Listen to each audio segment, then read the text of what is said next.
Qu'est-ce qui attire un manipulateur? Bonjour à toutes et à tous et bienvenue, je suis Esther Valentin, votre coach spécialisée en vie sentimentale et aujourd'hui je vais aborder, comme je l'ai déjà fait dans d'autres vidéos, la manipulation et un peu plus en détail qu'est-ce qui attire un manipulateur. La manipulation en amour, je vous en ai déjà parlé dans une autre vidéo, donc n'hésitez pas à aller la visionner. C'est dans cette vidéo où j'explique pourquoi elle existe, qu'est-ce que les personnes recherchent derrière le fait de manipuler en amour et dans quel cas on les retrouve. Donc on ne va pas revenir là-dessus, ça a déjà été fait. Aujourd'hui, cette vidéo elle est plus faite parce que je suis en réaction en fait à un commentaire qui a été extrêmement intéressant. Déjà, je voulais vous dire, je vais vous mettre un petit e-book en barre de description, juste en dessous de cette vidéo. N'hésitez pas à le télécharger. Je vais vous parler un petit peu plus de la manipulation. Je vous ai fait un e-book pour comment sortir de la manipulation, comment la reconnaître et en sortir. Elle est aussi un petit peu, ce e-book est un petit travail, vous allez y reconnaître déjà beaucoup d'informations, mais c'est aussi le prémisse d'une grosse formation que vous retrouvez sur mon site web où j'ai complètement abordé la compréhension de la manipulation et aussi comment en sortir véritablement, quelles sont toutes les étapes pour sortir d'une manipulation, même dans son plus grand extrême, parce que j'aborde la manipulation du pervers narcissique. N'oubliez pas qu'une des personnalités du pervers narcissique, c'est le manipulateur. Donc quand on aborde le thème en partant sur un principe de pervers narcissique, je vous assure qu'on aborde tout le thème des manipulateurs et des narcissiques. Donc n'hésitez pas, déjà pour le petit e-book, lui il est gratuit, il est à télécharger, il est juste en dessous. Je vous laisse voir ça. Donc comme je vous le disais, cette vidéo, j'ai eu l'idée de la construire, de la préparer et aujourd'hui de l'enregistrer, de vous la poster, parce que j'ai reçu un commentaire, une question très intéressante qui me demandait si les manipulateurs, on les attirait. C'était possible qu'on les attire et donc qu'est-ce qui les attire?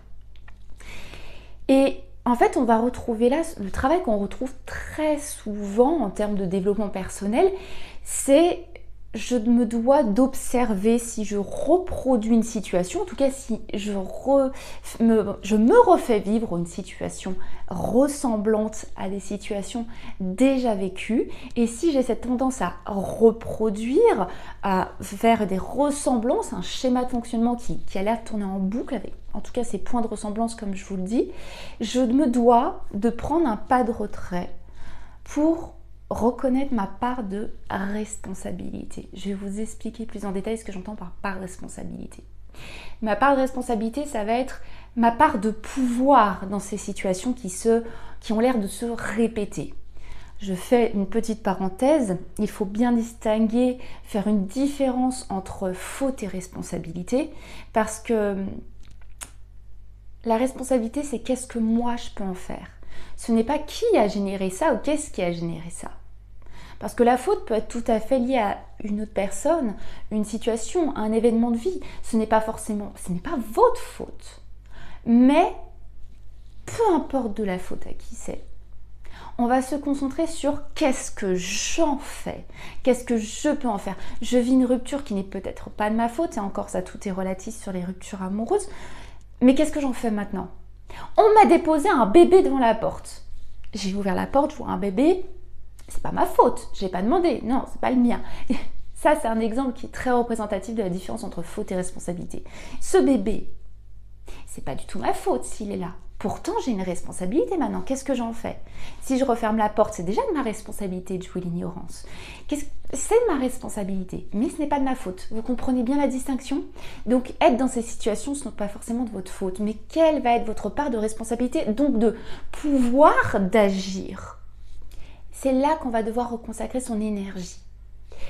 En lien avec ça, vous allez pouvoir comprendre que pour en être à l'étape où on se demande ce qu'on peut faire, comment je peux agir pour changer ça, changer le fait que j'attire probablement des personnes manipulatrices, il faut déjà avoir franchi les étapes de victimisation.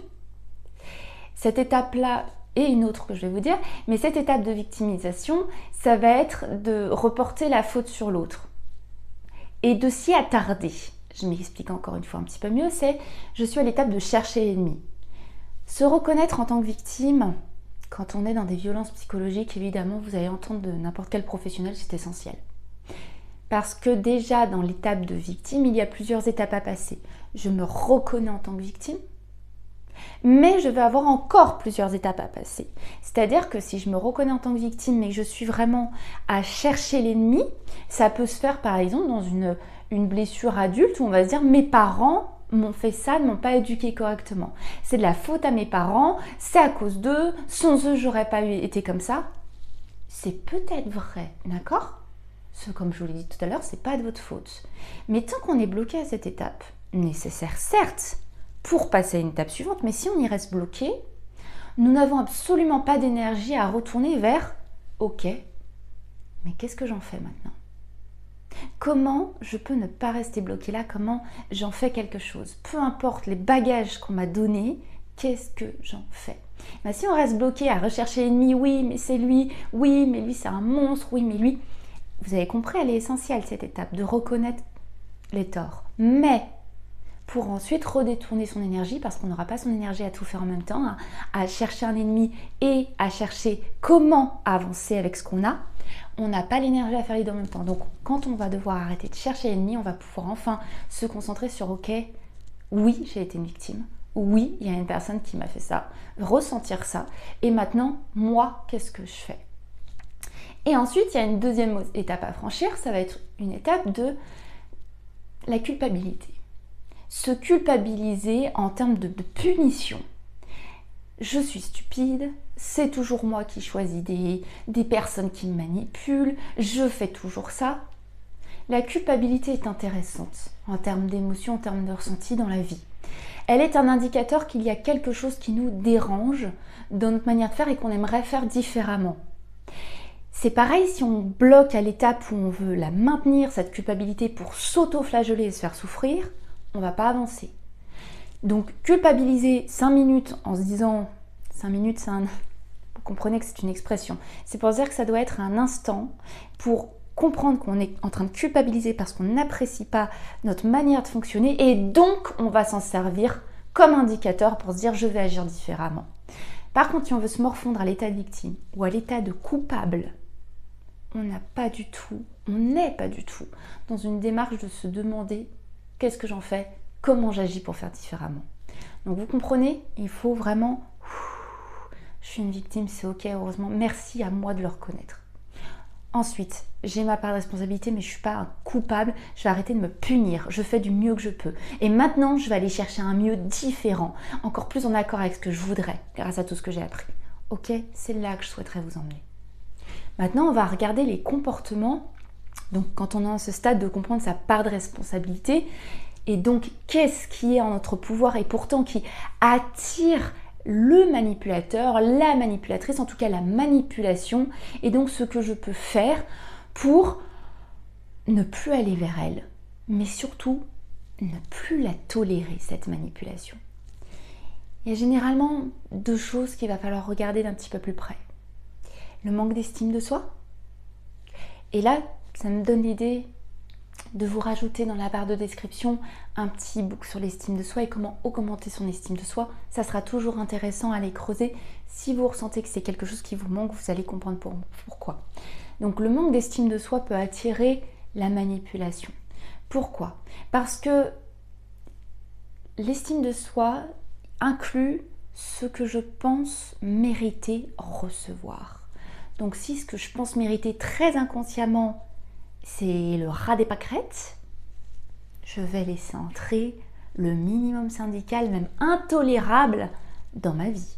Parce qu'au fond de moi, c'est ce que je crois mériter. Ok ? Parce que mon image de moi, elle est défaillante. Et heureusement, je vous rassure, une petite parenthèse, ça se réélève une estime de soi. Heureusement. Donc, c'est ce qu'on va penser, pouvoir tolérer, pouvoir mériter. Et face aux sentiments qu'on va éprouver pour une autre personne, si l'estime de soi n'est pas assez développée, en tout cas on ne lui a pas mis suffisamment de place dans sa vie, dans sa relation, face aux sentiments, donc si on a une estime de soi défaillante, il y a les sentiments là qui arrivent en bloc, qui sont bien lourds, ils écrasent l'estime de soi. Si on a une estime de soi qui a été justement établie, on a beau avoir des sentiments, on va pouvoir rester plutôt de manière équilibrée, rationnelle sur la situation. Je m'explique un peu plus, ça veut dire que vous allez non pas subir et vous accrocher, mais vous allez pouvoir vous poser 2 secondes en vous disant hey, est-ce que c'est normal ce que je ressens et les doutes que j'ai? Une personne qui va manquer d'estime d'elle, pour donner un exemple, face à un doute, elle ne sait pas assez nourrir, elle n'a pas assez nourri sa confiance en elle, donc j'ai un doute, je veux l'évincer parce que vu que j'ai des sentiments pour cette personne, je m'écoute pas, je suis pas assez intéressante, moi et mes doutes. Par contre, si j'ai assez d'estime de moi, j'ai des sentiments pour cette personne, mais là je commence à avoir des doutes, je vais porter un œil dessus. Je vais porter un regard parce que ce que je pense est important. C'est important pour moi. Ok? Et la deuxième chose qui sera à regarder avec le manque d'estime de soi, généralement ça va être lié, c'est le vide intérieur qui peut être très attirant pour la manipulation. Le vide intérieur, ça va être, j'appelle ça une blessure narcissique, les blessures d'abandon, de rejet, qui en fait vont produire chez nous un comportement très en réaction aux attentions superficielles. Ce que j'appelle des attentions superficielles, c'est par exemple des belles paroles, mais il n'y a pas d'acte. En gros, et j'aime bien utiliser des miettes. Ce vide intérieur nous fait nous jeter sur les premières miettes. En fait, on a tellement faim qu'on prend le pauvre truc qu'on tend. Parce que vu qu'on n'est pas arrivé à se nourrir, on va accepter le minimum. En fait, on cherche dans cette situation à se faire combler par l'autre de ce qui nous manque. Et c'est du pain béni pour les personnes qui n'ont que du superficiel à offrir. Comprenez que quand vous avez un vide à combler intérieur, une blessure dont vous essayez de fuir en vous remplissant de l'extérieur, peut-être inconsciemment, ce qui va se passer, c'est que vous êtes très en réaction à des choses superficielles. Et, je viens de vous le dire, le superficiel, c'est ce qu'adorent les manipulateurs parce que c'est tout ce qu'ils ont à offrir. Et donc, ils ont besoin d'une personne qui réponde. Quand je dis du superficiel, c'est que vous allez peut-être avoir des actes, mais je vous demande de regarder la cohérence des actes. Je vous demande de regarder la fluidité, je vous demande de regarder vos ressentis dans leur ensemble. Ce n'est pas parce qu'on vit un moment de bonheur, mais qu'ensuite on passe 3 semaines en larmes, qu'on va oublier le négatif pour se raccrocher à quelques minutes, heures, jours de bonheur. Prenez confiance en vous pour regarder toutes les choses dans leur ensemble et évaluer si elles vous font du bien ou non. Et ça sera quelque chose qui ne va plus attirer les manipulateurs et qui, même s'ils seraient attirés, ils ne pourraient pas rentrer. Parce que vous serez à l'écoute de ce que vous ressentez et vous allez être légitime d'y faire de la place. Non, écoute, ça me fait me sentir mal. Là, tu me culpabilises, là, tu fais ça. Je n'aime pas me sentir dans cet état. Et vu que je suis importante pour moi, je ne vais pas m'accrocher à une relation qui me fait ressentir ça. C'est ok? J'espère vraiment que cette vidéo vous a plu, vous aide à mieux comprendre ce qui attire la manipulation. Vous l'avez compris, le manque d'estime en soi, le vide intérieur. Et ensuite, comment le surmonter, c'est-à-dire franchir l'étape où on se positionne en victime, ensuite se culpabiliser, ok, mais ensuite passer à cette étape de comment je peux faire différemment, qu'est-ce qui est mon pouvoir, comment je peux agir différemment. Donc si c'est le cas, si cette vidéo vous a plu, n'hésitez pas à la liker, et puis vous savez très bien que dans tous les cas, moi je vous retrouve très très vite, parce que je ne vous lâche pas, et que je reviens dans une prochaine vidéo. À très vite, bye bye.